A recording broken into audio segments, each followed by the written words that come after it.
Cushion.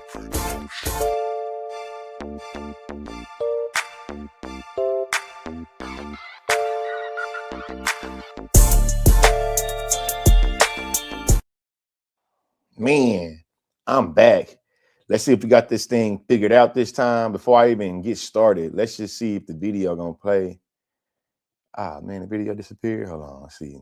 See if the video gonna play. Education is elevation.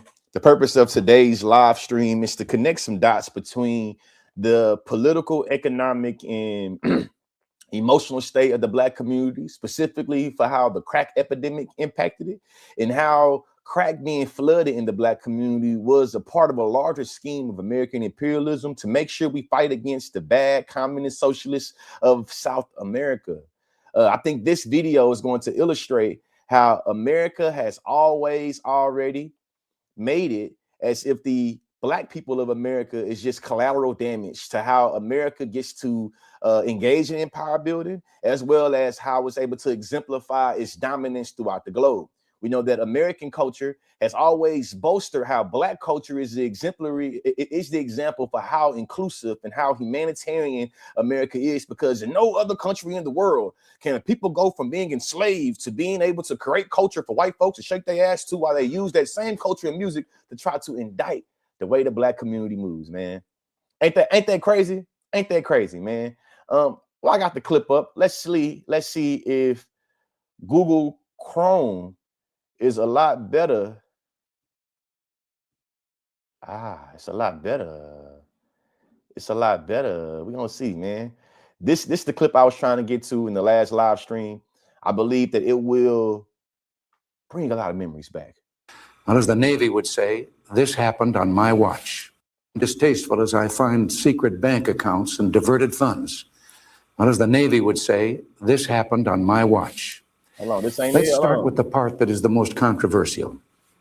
A few months ago, I told the American people I did not trade arms for hostages. My heart and my best intentions still tell me that's true, but the facts and the evidence tell me it is not. As the tower, Hold on. my heart and my best intentions still tell me that's true, but the facts and the evidence tell me it is not. As the Tower Board reported, what began as a strategic opening to Iran deteriorated in its implementation into trading arms for hostages. This runs counter to my own.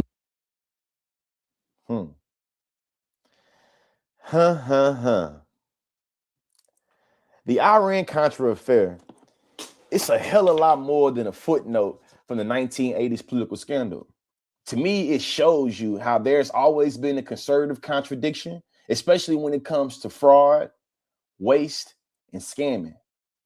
The 1980s is a pivotal event, exposes the workings of American imperialism, and directly connects the devastation of Black communities via the crack epidemic, and casts a long shadow that reaches into the political conflicts now that we experience here in 2026.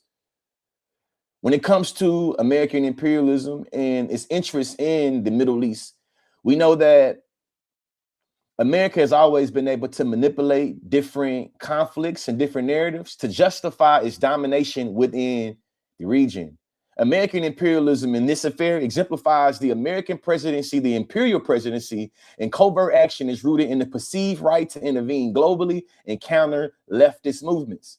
When y'all start to think about leftist ideology, leftist movements, a lot of y'all are late to the party when it comes to playing ball, playing game of politics, and you believe that the leftist ideology is something that proliferated recently here on the internet. What this video is, I hope to exemplify, is that leftist ideology has always been an enemy of America, and America has always been very conscious, no pun intended, of how leftist movements, leftist ideology opposes the American corporate interest, democracy, manipulation, as well as the profit desires. Cracking the Black community, we see that the Iran-Contra in 1980s investigate evidence suggests that the Contra supply network was used to smuggle cocaine in the United States that fueled the crack epidemic and devastated the inner cities. We know a lot of rap music, a lot of policing, from the war on drugs to the war on crime, has been justified with using the narrative around crack addicts, trap houses, dropping it hard and making it soft. Thinking about the various ways that crack cocaine and crack soft is seen as being pharmaceutically the same type of substance, but we know that the crack cocaine that's seen more in the Black community gets you a higher time than crack, which you are seeing more in affluent, more, rich communities. Freeway Ricky Ross was a major LA drug trafficker and a central figure in what we got on called the Iran-Contra affair, as well as crack epidemic in the 1980s. The leftist ideology in South America, the Contras were funded to overthrow Nicaragua's leftist Sandinista government, a key front in the Cold War and Reagan doctrine. In the last video, I talked about how the Reagan doctrine is nothing more of a remix manifestation of the Monroe doctrine that comes from President James Monroe in the early 1900s. Reagan's impact on the Black community is going to be studied for time and time more and time going on, especially when I think about how I even started off in this rant talking about how Reagan put drugs in the Black community. The idea of a welfare queen, it comes from a popularized trope that came from Ronald Reagan in the 1960s. In 1980s. In the 1980s, Ronald Reagan was able to convince that all of America that the reason why we don't need to have poor people having these different type of programs is because we have Black women that misappropriate funds, that use the government taxpayers' dollars to afford themselves a luxury life, or they claim they're in poverty. The reason why I even thought about this is because the conservative contradiction of having Pete Hegseth, somebody that is seen as the head of the Defense Department, was called Defense Department, now it's called Defensive War, was able to spend $93 billion on a whole bunch of items that the Black community is chastised for spending a couple $100 of taxpayer dollars on. So we can be upset that you believe that Black woman spent $900 of food stamps, which is a lot of food stamps, by the way. She $1,000 of food stamps, which is a whole bunch of food stamps, by the way. We have more outrage by the misappropriation of poor folks on food stamps having $900, $800, $1,000, which I think I'm purposely jacking a number for folks that's born and raised on food stamps. Folks that's raised on food stamps, so that's a high ass number, right? But still, the conservative contradiction is a little bit more outrage for Pete Hegseth to be able to buy a whole bunch of crab legs and fruit baskets and salmon and shit like that. At the same time, we have had legislation in the country this year where folks were celebrating that people on food stamps could no longer buy junk food. This trope of pocket watching, this trope of trying to chastise poor people for how they spend their poor ass money, I would attribute that uniquely to Ronald Reagan. Like Ronald Reagan was a foolie. Beyond the drug war, Reagan's policies on social programs, civil rights, and the economy had a profoundly negative and polarizing effect on America in the long term. It looks nice, baby. It's a banner. All right, I'm almost done. Give me about like 15 more minutes. I'm gonna try my best to get through this. Save it. Let me show you. Save it like this. Look. No, don't come to the camera. Save it like this. Download. Boom. Now save. Thank you. Now it is saved, man. So, what does this have to do with right now? What is the relevance? What is the relevance of talking about the Iran-Contra of the 1960s and 2026? The scandal set precedents for immunity, executive overreach, and distrust in institutions that define today's political crisis. Ronald Reagan is seen as one of the best presidents in American history by a lot of white conservatives, uniquely because of what he did to the economy, but specifically what he did for the economy, for the corporations, for the people at the top. There was a bunch of different regulations put in place that allowed for different people at the top to pay more taxes than they pay right now, as well as stop the proliferation of billionaires. Due to some unique policies that Reagan passed, now we see a whole bunch of different billionaires that are able to obscure paying taxes. At the same time, we chastise Black folks for misusing taxpayers' dollars, and we pay the most taxes in some instances. The fact that I know that my daddy and my mama, my grandma, my aunties, they pay individually more taxes than Elon Musk or than Jeff Bezos, that shit blow my mind. It blow my mind. But this is about American imperialism and the Reagan doctrine and how that brings us to today. The Iran-Contra affair is a classic case study in the American imperialism during the Cold War. At its core, it's driven by American greed, capitalism, and what we call Reaganomics or the Reagan Doctrine, a policy that pledged U.S. support for anti-communist freedom fighters anywhere in the world. Anywhere in the world. White men in America have been cultivated in a reality that teaches them they have all dominion and authority over the world. And whatever they see fit as being righteous, moral, or ethical is always their burden. The white man's burden, always their burden to wreak havoc on the world, to make sure that whatever they see fit happens. Ronald Reagan believed it. James Monroe believed it. Shit, Barack Obama believed it. All this in the name of white supremacy and making sure that America holds leadership over the world to maintain economic stability. Because, if America is not the global leader in the economy, then we're going to have a whole bunch of economic downturn. And it's going to lead to global poverty because, hey, if America's not in the head, then what does it mean to have a head anyway? This is part of the deeply held belief that the American exceptionalism, the idea that America's role in the world is distinct and superior, it's evolved since 1980s. And it's justified a bunch of intervention, a bunch of bloodshed. Katie, don't get your butt kicked, Katie. Katie, my dog, you know what I'm saying? She in my room. She messed up. She threw up some shit in my office. She gonna get herself Reagan. When the leftist Sandinista government came to power in Nicaragua in 1979 also being the exact same time of when we had the crisis in Iran, when we had a whole bunch of different overthrowing of democratic governments, as well as how I believe how Jimmy Carter fucked himself off of being reelected. We know the Sandinista government, the leftist Sandinista government, the government seen that the United States federal government seen as having inherent ties to the Soviet Union and Russians, they came into power by overthrowing the U.S.-backed Somoza dictators. And it's right here something too that, like, when I learned about CIA intervention and having all these coups in South America, we start to understand that democracy being opposed to dictatorships start to become a lot more insidious and hard to believe, because the American government has overthrown so many different democratically elected leaders to install a dictator that cared more about finance than it cared about humanity. We've invaded a bunch of countries throughout world history in the name of establishing a democracy, and we gloss over how, hey, CIA, FBI, y'all just led a coup on a country and government that elected a democratic, official that said that they want to put their community and their people first and want to take away natural resources away from the American, European corporations. And when they do that, they get murdered. They get overthrown. It's just like, to me, it's crazy how much we've allowed for democracy to be seen as the benevolent safety security bringers. At the same time, they've been the one that's always already been brutalized in safety and security, especially if your country democratically elects an official that wants to nationalize the oil and get it away from American corporations' oil. We're going to come in there and take your shit.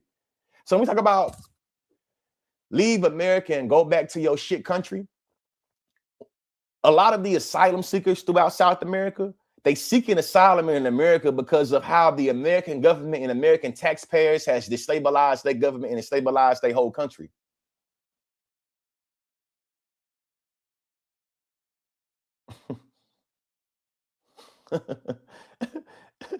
And you know how James Monroe was able to justify the Monroe Doctrine?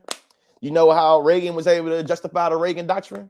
It's by saying that we have to protect America's backyard, because the sovereignty of South Americans ain't sovereignties of South Americans. They just seen as people that occupy America's backyard. When Congress cut funding for the war by passing the Bland Amendment, the administration simply went around the law. They set up a parallel government operating out of the White House basement that was ran by Oliver North to keep the Congress supplied. Now, my introduction to Oliver North is when I started learning about Freeway Ricky Ross and how Freeway Ricky Ross learned about how his trafficking of drugs was involved with the Oliver North Dark Alliance from that book I was telling y'all about in part 1.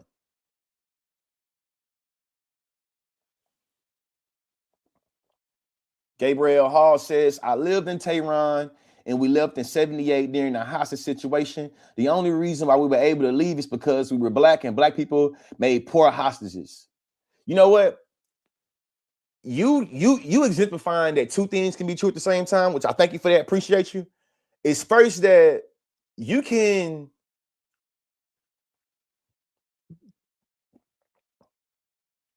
perform a care for black people and it be good for black people. What's wrong? Background remove? Yeah. Look. Nah, you doing something weird. Let's see.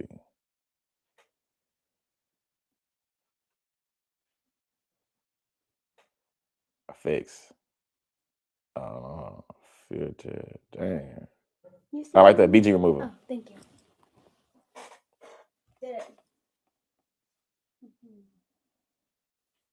I need to. Cousin Tammy hit me up. I forgot what I was saying. Oh, black hostages. Black hostages. I think that the old Ayatollah of Iran, to me, I made a video about how even though he was able to free a whole bunch of different black hostages because he felt like black people were already done bad here in America, to me, it showed there's a contradiction that you're able to see that the black people of America should be treated well. At the same time, you're brutalizing your own people in Iran. Something to put there, man. Something to put there.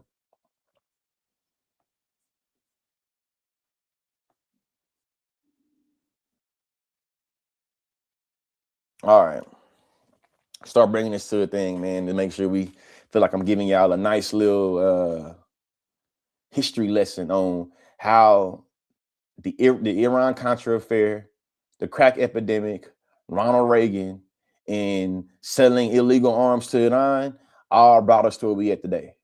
Investigations by journalist Gary Webb, DEA agent Solanio Castillo III, and Senator John Kerry's subcommittee uncovered evidence that the same secret network used to supply the Contras was also used to smuggle cocaine in the United States. The theory supported by Oliver North's own notebooks and internal government documents is that drug traffickers working with the Contras used the established supply lines to ship massive quantities of cocaine to American cities. The profits from the drug trade then helped fund the Contra War. The influx of cheap, highly addictive crack cocaine had a devastating effect. It flooded into inner city neighborhoods, fueling gang violence, mass incarceration, and destruction of families. My family and many families in my community being some of those impacted.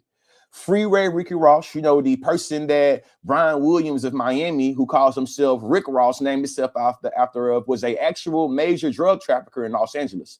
He claimed that he was a direct recipient of these cocaine shipments and acted as a distribution point for the crack epidemic.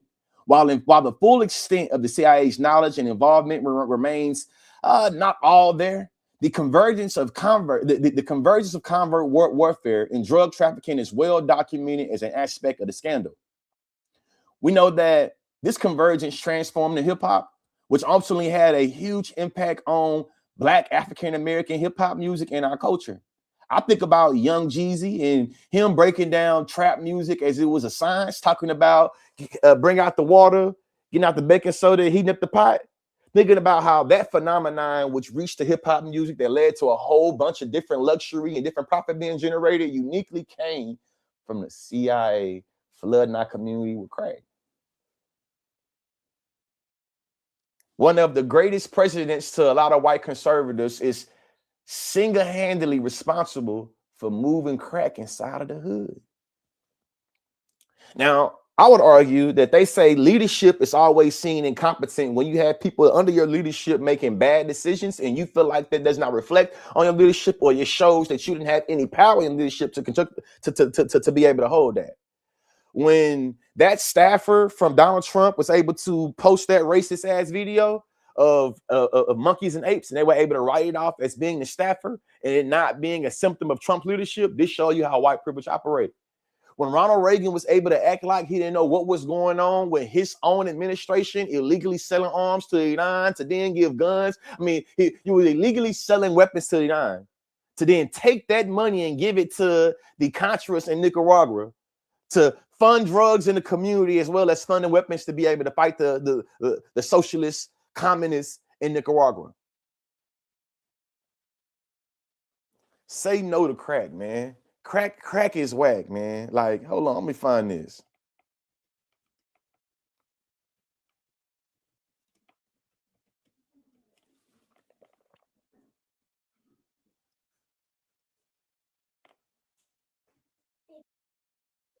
Part making my video. Huh?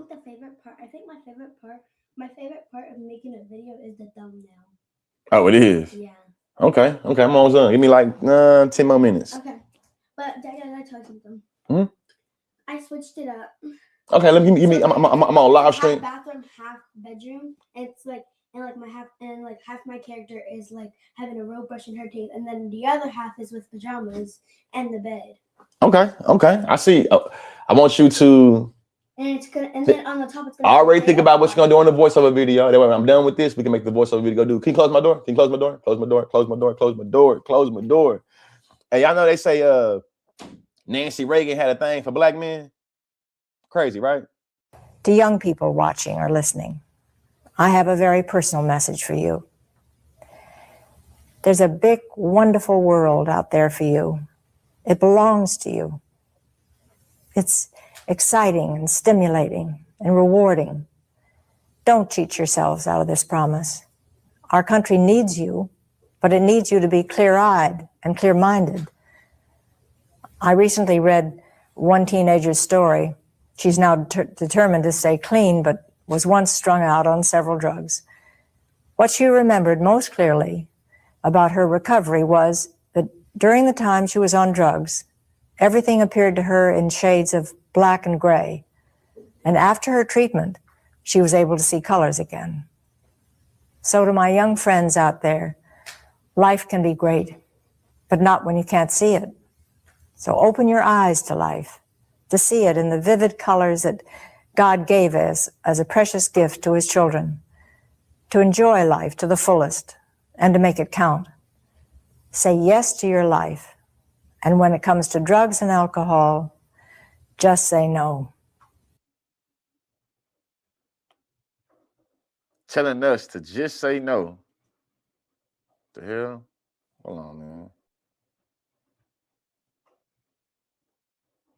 I just lost myself for a minute. Telling us to just say no to crack. At the same time, you're using crack to push a political agenda. The crack epidemic was not the only way Reagan's policies adversely affected Black Americans. His broader domestic agenda was deeply polarizing. He had attacks on social programs. Early in his first term, Reagan pushed for severe cuts to program criticals to lower income Black families, including Medicaid, food stamps, and aid to families with dependent children. His administration even tried to cut the school lunch program. What I want y'all to see is that a bunch of Reagan's attempts and a bunch of Reagan's legacy is what Donald Trump is trying to strike into and what he's trying to keep alive. The hostility to civil rights is also something that Ronald Reagan was able to hold on. He opposed racial quotas and sought a tax credit for segregated Bob Jones University, signaling a clear retreat from the civil rights advancements of previous decades. His rhetoric, including deriding Black women as welfare queens, it framed Black Americans in a negative light and made it to this day we'll trivialize for getting any type of government assistance, though we pay a bunch of taxes. It's raining like hell outside, too. This can get some dots right here. The other half of the Iran-Contra equation was a fierce battle against leftist ideology in Central America. The Reagan administration moved the Sandinista victory in Nicaragua not as a local nationalist movement, but as a beachhead and as a threat for Soviet and Cuban expansion for America in its own backyard, because fuck these South American people. We don't give a damn about them. Anything that happens in their country is only seen through the lens of it being our backyard. which means everybody in South America is a bunch of dog-ass people in their backyard for America. This was the era of the Kilpatrick Doctrine, which argued the U.S.-backed right-wing authoritarian dictatorships like the Somoza regime and the Sandinistas overthrew were preferable to left-wing totalitarian regimes because they were potential to open reform. This is also the hypocrisy of democracy that Malcolm X spoke of. If democracy is seen as being an inherent opposition to democracy, why do the democracy defenders, CIA and FBI, always overthrow democratically elected officials to put a dictator there?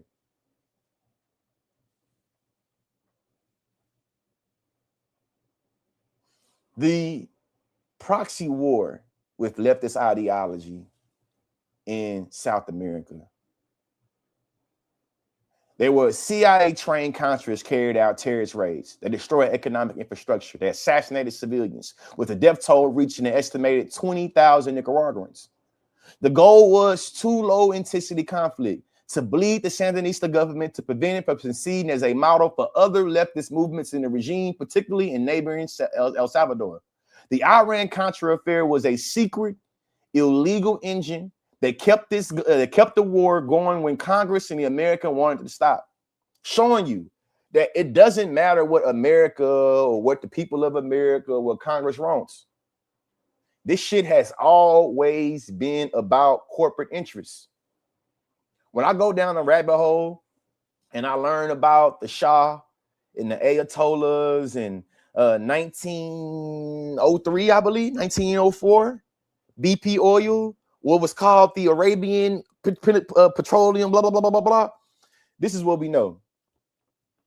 When we say that the government doesn't work for the people, it works in corporate interests, we're showing that this has been a truism going back a whole bunch of years. If we can see that the British government and the British military was acting on behalf of BP Oil, a privately owned oil entity that's just happened to be owned by this British dude, it shows you that the government of Britain and the government of America, they ain't never really gave a damn about people. They're just good at being able to convince the global world that what they doing is about freedom and stability and has nothing to do with money, right? We see it right now in Iran. Because Exxon and all these major... Let me get done with this. Let me get done with this, please. Let me get done with this. I was going to tell I call it. Let me see. Let me see. Oh my.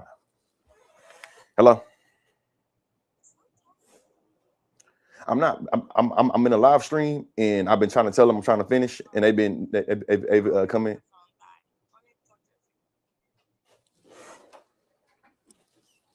Let me finish this out.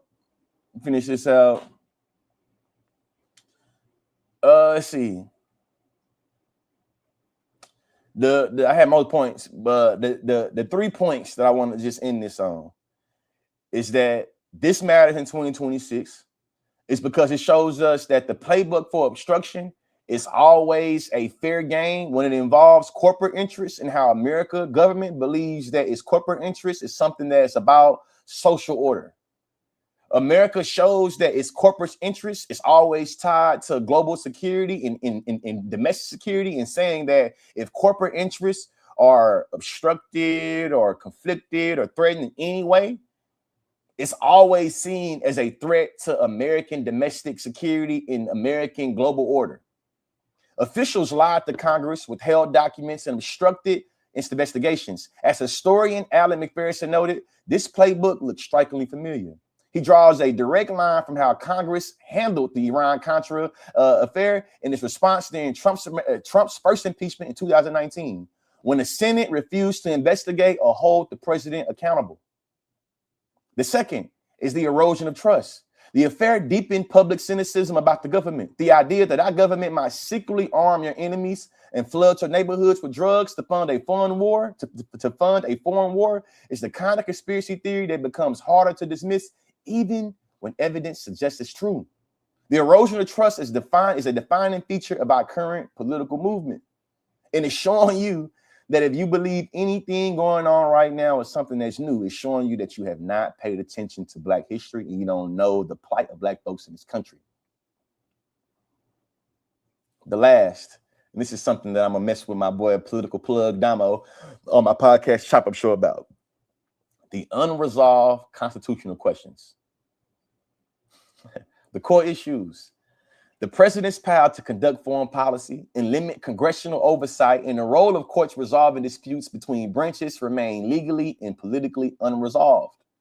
When it comes to what we teach our high school students in this country, that America has a few pillars that it is held by the Constitution: popular sovereignty, checks and balances, and a separation of power.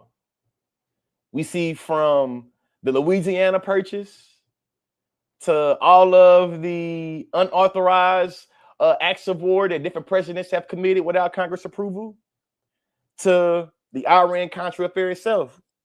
There's a whole bunch of unresolved issues when it comes to how the Constitution is interpreted, how it should be enforced, and how it applies to the presidential powers, and how different administrations are able to obscure around different policies that are in the Constitution. Education is elevation. My kids is calling. My wife just called. Let me see what's going on with that. Appreciate y'all for being in tune. You know, we still ironing out a bunch of kinks to what I'm calling now education is elevation. And I see y'all soon. Spontaneous percussion.